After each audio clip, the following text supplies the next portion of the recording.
1월 18일 대구와 울산에서 진행한 HLB IR을 소개하겠습니다. 1월 7일 유한타증권과 1월 16일과 17일 메리츠와 유진증권에서 진행한 IR과 중복된 내용을 빼고 안내드리지만 진 회장이 첨언한 내용이 있는 경우에는 일부 중복된 부분도 있다는 것을 참고하시기 바랍니다. 오늘은 굉장히 중요한 내용이 포함되어 있는데 며칠 전에 업로드한 두 편의 IR 영상과 함께 시청하셔야 전체 맥락을 이해하는 데 도움이 될 것입니다. IR에서 나온 진 회장의 발언은 출향파의 개인 의견을 첨언하지 않고 전체 맥락이 훼손되지 않게 최대한 핵심적인 발언만 축약했으며 주목성과 전달력을 향상시키기 위해 일부 표현은 수정했다는 것을 알려드리며 지금 바로 시작하겠습니다. 우리 회사 주가에 가장 관심이 있는 사람은 누구일까요? 돈이 걸려있으니 당연히 주주분들일 것입니다. 가장 많은 주식을 가지고 있는 저도 관심이 많을 것이고 2대 주주라고 할 수 있는 공매도들도 관심이 많을 것입니다. 현재 공매도와 저는 거의 사생결단의 위치에 서 있습니다. 그런데 2개월 전까지만 해도 공매도와 저는 서로의 입장이 많이 다르기만 했는데 지금은 희망은 다르지만 전망은 같다라고 말할 수 있을 것 같습니다. 이게 무슨 말이냐 하면 우리 회사 주가가 본연의 가치를 찾아가기를 바라는 것은 저의 희망이지만 반대로 공매도는 우리 회사가 망하기를 바라기 때문에 서로의 희망은 다르다고 할 수 있습니다. 그런데 전망은 같을 것이라고 말한 이유는 공매도는 우리 회사가 망해서 주가가 빠지길 바라는 것이 그들의 희망이지만 그들 또한 현실적으로는 주가가 오를 것으로 전망하고 있다는 것입니다. 현재 HLB는 공매도 잔고가 3위인데 만약 그들이 주가가 떨어질 것으로 전망했다면 그동안 쌓아놓은 공매도 잔고를 커버하지 않고 공매도 금지가 풀릴 때까지 버티면 됐을 것입니다. 가치보다 오버밸류 됐다고 판단하니까 공매도를 쌓아놓은 것일 테고 언젠가 공매도 금지는 풀릴 테니 주가가 떨어질 것으로 전망했다면 커버할 필요 없이 그냥 버티면 되는 것입니다.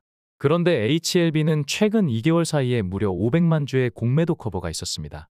금액으로는 2천억 원을 넘게 커버한 것인데 이것만 봐도 저희나 공매도나 HLB의 기업 가치가 높아질 것을 전망하는 건 비슷하다는 얘기가 되는 것입니다.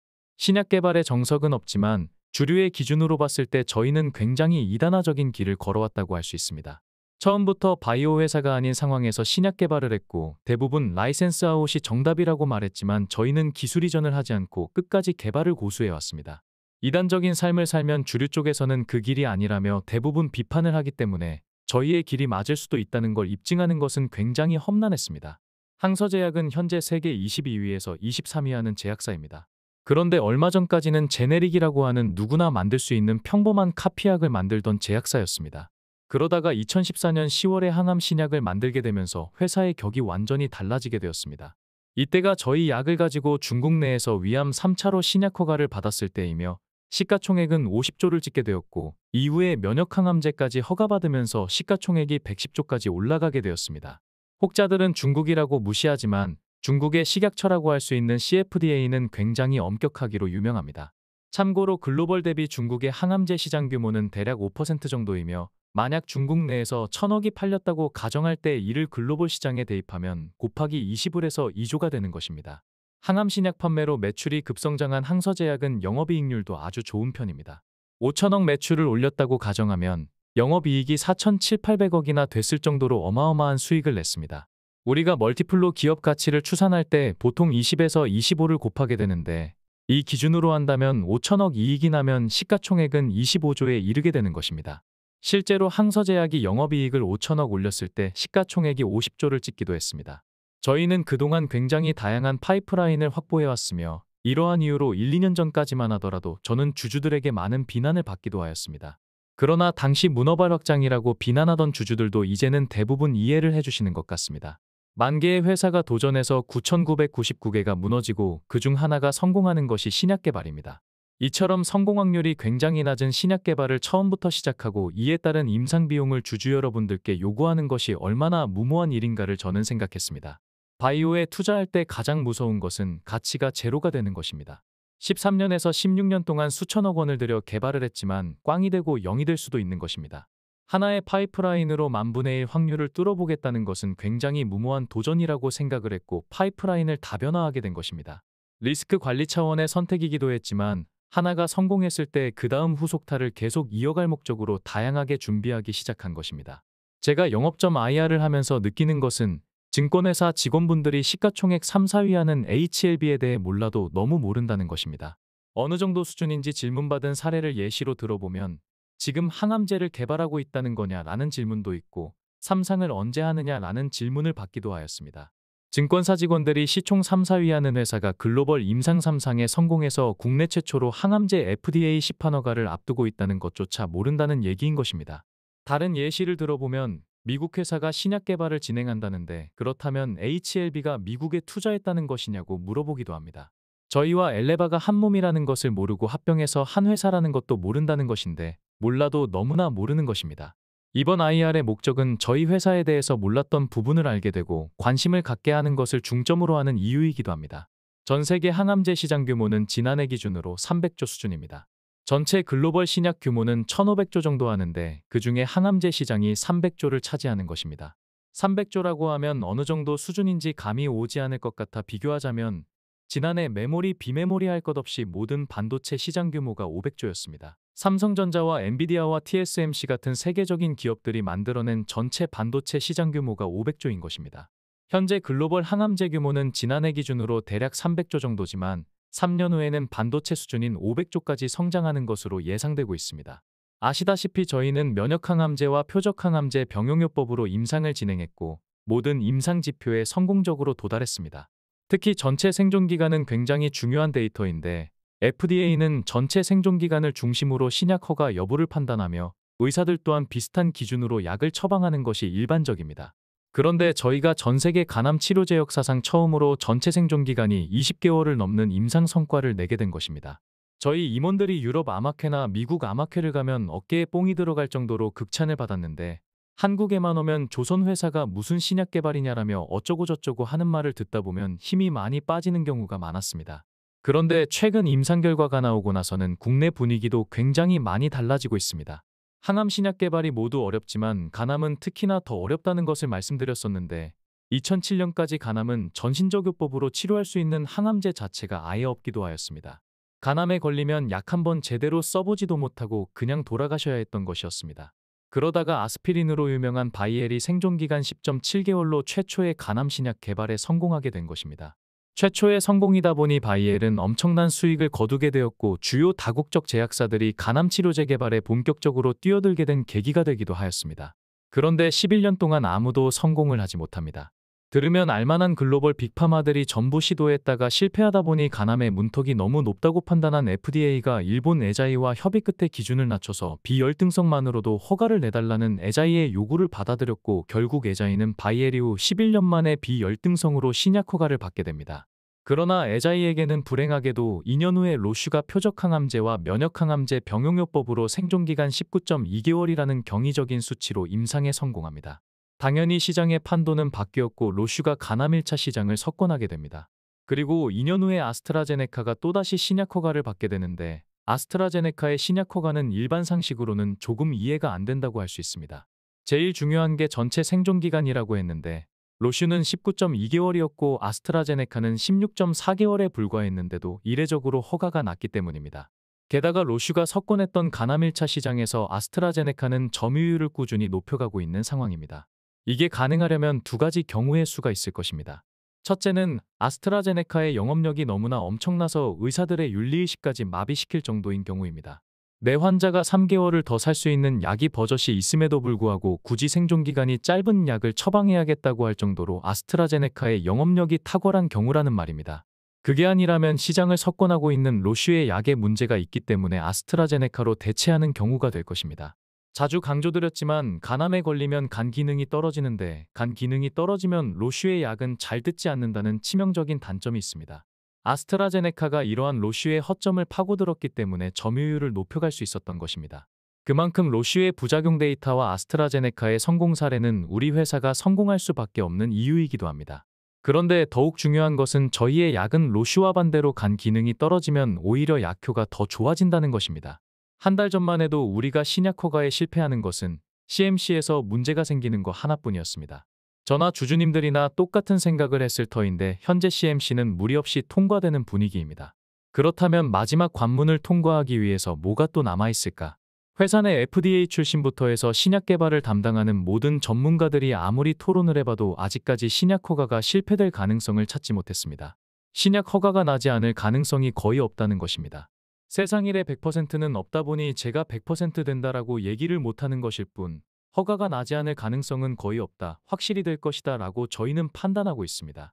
신약 허가가 승인된다는 가정으로 지금까지 예상 매출을 분석한 결과 저희는 시장 점유율 50%는 충분히 달성할 수 있을 것으로 판단하고 있습니다. 그것도 최소한의 기준으로 그렇다는 것입니다. 이렇게 되면 2027년도에 2조 4천억 매출의 영업이익은 2조를 달성하게 되며 2029년에는 3조 1천억 매출의 영업이익은 2조 6천억을 달성하게 됩니다. 이 말은 3년 내에 삼성 바이오로직스를 제치고 우리나라 제약바이오 시가총액 1위를 자신하고 있다는 것을 지금 제가 여러분들께 말씀드리고 있는 것입니다. 그런데 지금 말씀드린 수치는 리보세라닙의 매출과 영업이익에 국한해서 말씀드린 것입니다. 저희가 글로벌 판권을 가지고 있는 항서제약의 면역항암제인 캄넬리주맙까지 예상 매출에 반영한다면 여기에 최소 60% 이상은 더 올라가게 될 것입니다. 저희의 영업이익률이 80%에서 85%가 나오고 게다가 이것도 보수적으로 책정한 것이다 라고 말하면 증권회사에 계신 분들은 지금까지 경험하지 못한 수치라고 얘기합니다. 바이오시밀러가 보통 25%에서 30% 영업이익률이 나오는데 보통 신약은 85%까지 나옵니다.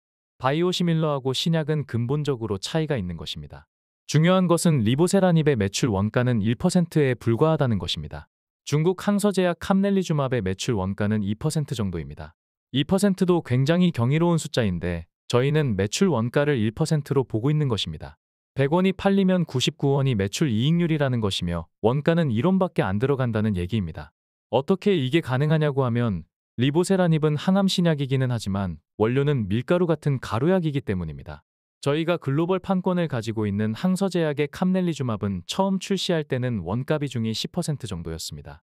이후 항서제약이 10년간 생산하면서 꾸준히 원가 절감을 해서 현재는 2%까지 줄였습니다.